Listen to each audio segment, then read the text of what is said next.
السلام علیکم ورحمۃ اللہ وبرکاتہ۔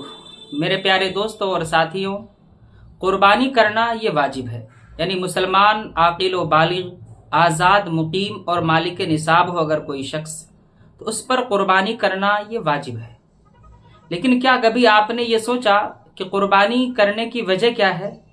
اس میں حکمت اور راز کیا چھپا ہوا ہے؟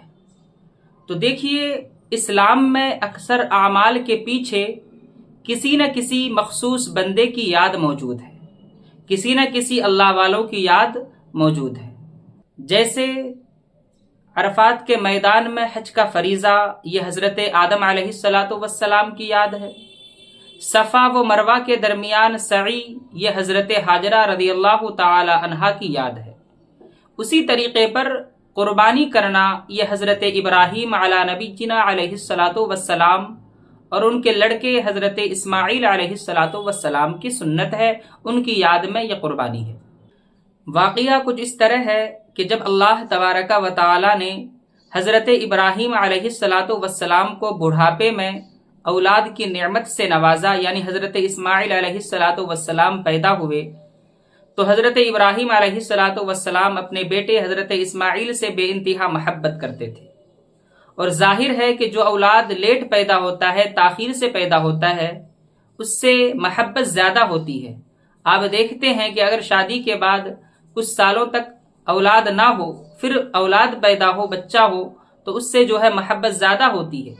اسی طریقے پر حضرت ابراہیم علیہ السلام کو جب اللہ تبارک و تعالی نے بڑھاپے میں اولاد کی نعمت سے نوازا، تو حضرت ابراہیم علیہ السلام اپنے بیٹے حضرت اسماعیل علیہ السلام سے بے انتہا محبت کرتے تھے۔ جب فرشتوں نے دیکھا تو فرشتے جو ہے اللہ رب العزت کی بارگاہ میں عرض کیا کہ اے پروردگار عالم، تیرا خلیل یعنی حضرت ابراہیم علیہ السلام جو ہے اپنے بیٹے حضرت اسماعیل سے محبت کرنے لگا ہے، اور تو نے ابراہیم کے بارے میں کہا واتخذ اللہ ابراہیم خلیلا، کہ اللہ نے ابراہیم کو اپنا خلیل بنایا، اپنا دوست بنایا، اور تیرا دوست ہونے کا وہی حق رکھتا ہے کہ جس کے دل میں صرف تیری محبت ہو، تیری عقیدت و الفت ہو، تیری محبت کے سوا کسی دوسرے کی محبت نہ ہو۔ اور جبکہ یہاں پر حضرت ابراہیم علیہ السلام جو ہیں تجھ سے بھی محبت کرتے ہیں، اور اپنی اولاد حضرت اسماعیل علیہ السلام سے بھی محبت کرتے ہیں۔ تو اللہ تبارک و تعالی نے حضرت ابراہیم علیہ السلام کو اپنے بیٹے حضرت اسماعیل علیہ السلام کو قربان کرنے کا حکم دیا۔ یعنی 8 ذی الحجہ کی رات میں حضرت ابراہیم علیہ السلام نے خواب دیکھا۔ اللہ نے خواب میں حکم دیا کہ اے ابراہیم قربانی کرو۔ چنانچہ حضرت ابراہیم علیہ السلام صبح اٹھ کر 100 اونٹ کی قربانی کرتے ہیں۔ پھر 9 ذی الحجہ کی رات جب آپ سوتے ہیں تو پھر آپ نے خواب میں دیکھا، جس میں اللہ کا آپ کو حکم سنایا گیا کہ اے ابراہیم اللہ کی راہ میں قربانی کرو۔ تو حضرت ابراہیم علیہ السلام نے اگلے دن یعنی 9 ذی الحجہ کے دن 200 اونٹوں کی قربانی کی۔ پھر اس کے بعد 10ویں ذی الحجہ کی رات میں آپ نے پھر خواب دیکھا کہ اے ابراہیم اللہ کی راہ میں قربانی کرو۔ تو حضرت ابراہیم علیہ السلام نے اللہ کی بارگاہ میں عرض کیا کہ اے میرے پاک پروردگار عالم، تو کس چیز کی قربانی مانگ رہا ہے؟ میں نے پہلے دن 100 اونٹوں کی قربانی کی، دوسرے دن 200 اونٹوں کی قربانی کی، اب میں کس چیز کی قربانی کروں؟ تو اللہ تبارک و تعالی نے ارشاد فرمایا کہ اے ابراہیم، تم جس سے سب سے زیادہ محبت کرتے ہو اسے میری راہ میں قربان کرو۔ حضرت ابراہیم علیہ السلام سمجھ گئے کہ اللہ تبارک و تعالی حضرت اسماعیل علیہ السلام کی قربانی کا مجھے حکم دے رہا ہے۔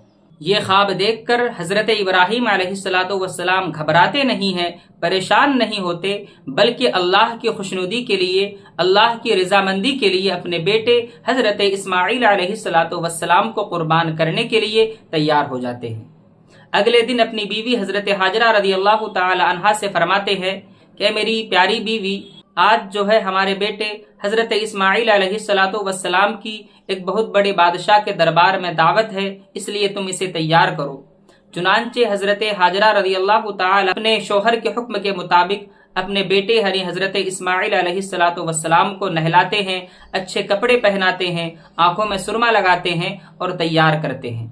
پھر اس کے بعد حضرت ابراہیم علیہ جو ہیں اپنی آستین میں رسی اور جو ہے چھری لے کر حضرت اسماعیل علیہ کو لے کر جو ہے روانہ ہو جاتے ہیں اور مینا کی طرف چل پڑتے ہیں۔ جب یہ ماجرا، یہ معاملہ شیطان ملعون نے دیکھا تو وہ جو ہے ان لوگوں کو روکنے کی بہت کوشش کی، اس لیے کہ شیطان کو معلوم تھا کہ اس قربانی کا بہت بڑا انعام ہے۔ اگر حضرت ابراہیم علیہ السلام نے اپنے بیٹے حضرت اسماعیل کو قربان کر لیا تو انہیں جو ہے اللہ رب العزت کی جانب سے بہت بڑا انعام دیا جائے گا۔ اس لیے شیطان ملعون نے انہیں جو ہے روکنے کی بہت کوشش کی۔ سب سے پہلے شیطان جو ہے حضرت حاجرہ رضی اللہ تعالی عنہا کے پاس آتا ہے اور کہتا ہے کہ اے حاجرہ، کیا تمہیں معلوم ہے، کیا تمہیں خبر ہے کہ تمہارے بیٹے حضرت اسماعیل کو ان کے والد کہاں لے کر گئے ہیں؟ تو حضرت حاجرہ رضی اللہ تعالی عنہا کہتی ہیں کہ وہ اپنے ایک دوست یعنی ایک بہت بڑے بادشاہ کے گھر مہمانی کے لیے لے کر گئے ہیں، دعوت لے کر گئے ہیں۔ تو شیطان ملعون نے کہا کہ حضرت ابراہیم کہیں دعوت پر لے کر نہیں گئے ہیں بلکہ وہ انہیں قربان کرنے کے لیے لے کر گئے ہیں۔ تو حضرت حاجرہ رضی اللہ تعالی عنہا نے کہا کہ کوئی مشفق و مہربان باپ اپنے بیٹے کو کیسے قربان کر سکتا ہے؟ تو شیطان ملعون نے کہا کہ بات دراصل یہ ہے کہ انہیں اللہ کا حکم ہوا ہے کہ وہ اسماعیل کو میری راہ میں قربان کرے۔ جب حضرت حاجرہ رضی اللہ تعالی عنہا نے یہ بات سنی تو کہنے لگی کہ تو مجھے شیطان معلوم ہوتا ہے، اس لیے کہ اگر اللہ کا یہ حکم ہے کہ وہ اپنے بیٹے اسماعیل کو اللہ کی راہ میں قربان کرے، یہ تو ہمارے لیے بہت بڑی سعادت کی بات ہے۔ یہاں تو صرف ایک اسماعیل ہے، اگر ہزاروں اسماعیل ہو اور اللہ کا حکم ہو تو ہر ایک کو میں اللہ کی راہ میں قربان کر ڈالوں۔ پھر اس کے بعد شیطان جو ہے جب وہاں سے مایوس ہو گیا، وہاں سے امید ختم ہو گئی، تو وہ حضرت اسماعیل علیہ السلام کی بارگاہ میں جاتا ہے اور حضرت اسماعیل سے کہتا ہے کہ اے اسماعیل، کیا تمہیں معلوم ہے کہ تمہارے ابا جان تمہیں کہاں لے کر جا رہے ہیں؟ حضرت اسماعیل علیہ السلام نے کہا کہ مجھے میرے والد صاحب جو ہیں ایک دعوت میں لے کر جا رہے ہیں، ایک اپنے دوست کے گھر لے کر جا رہے ہیں۔ تو شیطان ملعون نے کہا کہ وہ تمہیں دعوت وغیرہ کہیں لے کر نہیں جا رہے ہیں بلکہ وہ تمہیں قربان کرنے کے لیے لے کر جا رہے ہیں، تمہیں ذبح کرنے کے لیے لے کر جا رہے ہیں۔ حضرت اسماعیل علیہ السلام نے کہا کہ کوئی باپ اپنے بیٹے کو کیسے قتل کر سکتا ہے، اپنے بیٹے کو کیسے قربان کر سکتا ہے؟ تو شیطان ملعون نے کہا کہ بات دراصل یہ ہے کہ اللہ کا یہ حکم ہے کہ وہ تمہیں قربان کرے، وہ تمہیں جو ہے ذبح کرے اللہ کی راہ میں۔ تو حضرت اسماعیل علیہ السلام نے جواب میں کہا کہ اگر یہ اللہ کا حکم ہے کہ میں اللہ کی راہ میں قربان ہو جاؤں تو یہ میرے لیے بہت بڑی سعادت کی بات ہے، اس لیے کہ جان دی ہوئی اسی کی تھی، حق تو یہ ہے کہ حق ادا نہ ہوا۔ پھر اس کے بعد شیطان جب وہاں سے بھی مایوس ہو جاتا ہے، وہاں سے بھی امیدیں ختم ہو جاتی ہیں، تو شیطان ملعون جو ہے حضرت ابراہیم علیہ السلام کے پاس جاتا ہے اور کہتا ہے کہ اے ابراہیم، صرف ایک خواب کی بنیاد پر تم اپنے حسین و جمیل بیٹے کو قربان کرنے کے لیے تیار ہو رہے ہو؟ یاد رکھیں، ہم اور آپ جو خواب دیکھتے ہیں، ہمارا خواب سچا ہو یا نہ ہو یہ ضروری نہیں ہے، لیکن انبیاء کرام جو خواب دیکھتے ہیں تو ان کا خواب جو ہے حقیقت میں وحی الہی ہوتا ہے۔ چنانچہ حضرت ابراہیم علیہ السلام سمجھ جاتے ہیں کہ یہ شیطان ہے، اس لیے آپ جو ہیں انہیں کنکریاں مارتے ہیں اور وہ زمین میں دھس جاتا ہے۔ پھر اس کے بعد حضرت ابراہیم علیہ السلام اور حضرت اسماعیل علیہ السلام کے درمیان گفتگو ہوتی ہے، جس کو قرآن پاک نے یوں بیان کیا، قال یا بنی انی ارا فی المنام انی اذبحک، یعنی حضرت ابراہیم نے کہا کہ اے میرے بیٹے، میں نے خواب میں دیکھا ہے کہ میں تجھے ذبح کر رہا ہوں، فنظر ماذا ترى، تو اب تو دیکھ کہ تیری کیا رائے ہے، تیری کیا مرضی ہے۔ تو حضرت اسماعیل علیہ السلام جواب دیتے ہیں، قال یا ابت فعل ما تؤمر ستجدنی ان شاء اللہ من الصابرین، یعنی حضرت اسماعیل نے کہا کہ اے میرے ابا جان، آپ کیجئے وہ جس کا آپ کو حکم دیا گیا ہے اور انشاءاللہ العزیز آپ مجھے صابرین میں سے پائیں گے، یعنی صبر کرنے والوں میں سے پائیں گے۔ پھر اس کے بعد حضرت اسماعیل علیہ السلام حضرت ابراہیم علیہ السلام سے 3 وصیت کرتے ہیں کہ ابا جان، میری 3 وصیت ہے۔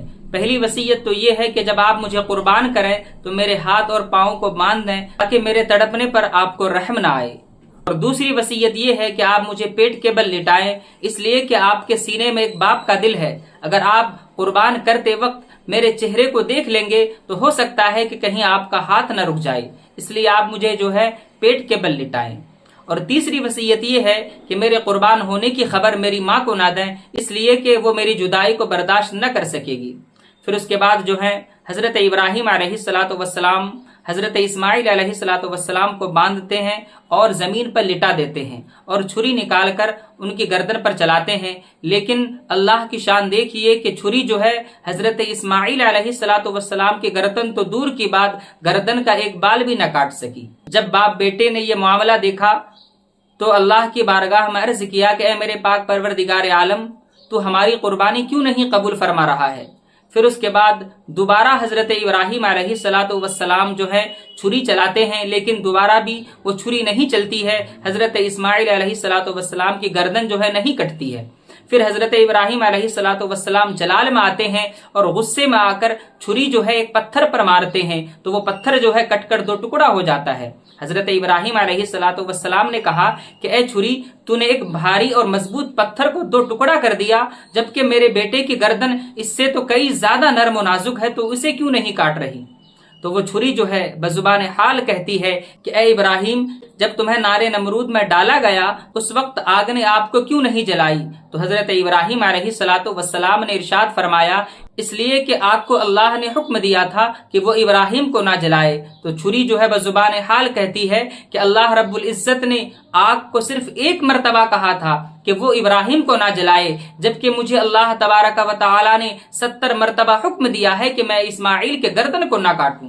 تو اب آپ ہی بتائیں کہ میں اللہ کا حکم مانوں یا خلیل اللہ کے حکم پر عمل کروں؟ چنانچہ اس معاملے کو جب فرشتوں نے دیکھا تو فرشتوں کو بھی یقین آ گیا کہ حضرت ابراہیم علیہ السلام واقعی اللہ کے خلیل ہیں، ان کے دل میں صرف اور صرف اللہ کی ہی محبت ہے۔ پھر اللہ تبارک و تعالی نے حضرت جبرائیل امین کو حکم دیا کہ اے جبرائیل، جنت سے ایک دمبا لے جاؤ اور حضرت اسماعیل کو اٹھاؤ، ان کی رسیاں کھولو اور حضرت اسماعیل کی جگہ اس دمبے کو رکھ دو۔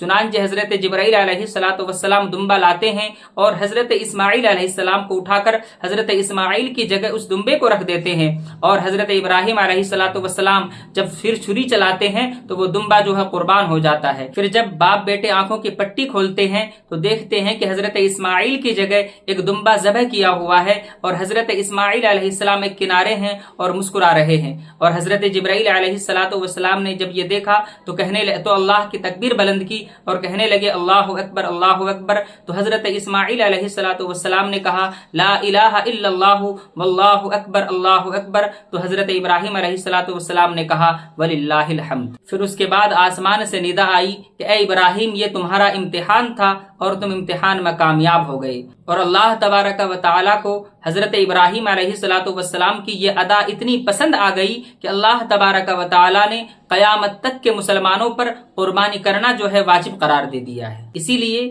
ہم لوگوں پر، یعنی ہم میں سے جو لوگ مالک نصاب ہیں، ان پر جو ہے قربانی کرنا یہ واجب ہے۔